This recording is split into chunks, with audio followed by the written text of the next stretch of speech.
முருகனுக்கு அரோகரா. அது என்ன, வள்ளிக்கிழவனை வெள்ளிக்கிழமை வணங்கி வந்தாலே வல்வினை தீருமடின்னு சொல்லியிருக்கீங்கன்னு கேட்குறீங்க. ஆமாங்க, வள்ளிக்கிழவன் வெள்ளிக்கிழமை வள்ளியை திருமணம் முடித்தார் அப்படின்னு நம்ம வாயார மனசார நம்ம சொல்லி பாருங்களேன். நீங்கள் வள்ளிக்கிழவனை வெள்ளிக்கிழமை வணங்கி வந்தாலே வல்வினை தீருமடி, உன் உள்வினை அகலுமடி அப்படின்னு சொல்லணும் இந்த பாட்டில். ஆமாம், நம்ம உள்ளத்தில் இருந்து ஒருத்தவங்களை அகாதிகமாக பேசுகிறது வைக்கிறது, அது போய் அவங்களுக்கு பழிச்சிடக்கூடாது. நம்ம நல்லா நம்ம நாவை சுத்தமாக வச்சுக்கிறோன்னதே வள்ளியை கிழவன் வேஷம் போட்டு மணமுடிக்க சென்றார் முருகப்பெருமாள்.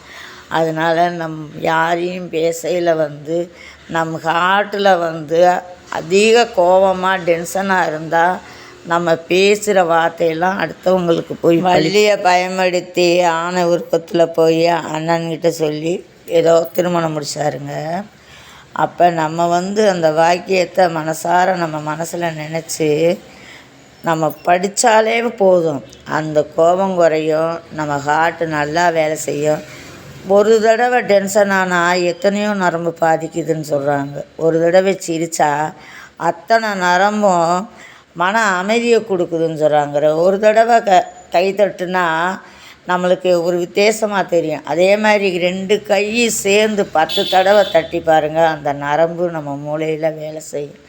அதுதேங்க செல்வக்குமாரனே செந்தில் வேலனே வள்ளிக்கிழவனே வெள்ளிக்கிழமை வணங்கி வந்தால் செல்வமும் பெருகுமடி அப்படின்னு சொல்லியிருக்கேன் பாருங்களேன். இதில் முன்னோர்கள் எனக்கு சொல்லி கொடுத்தது. இது நானாக என்னுடைய கற்பனைலாம் கிடையாது.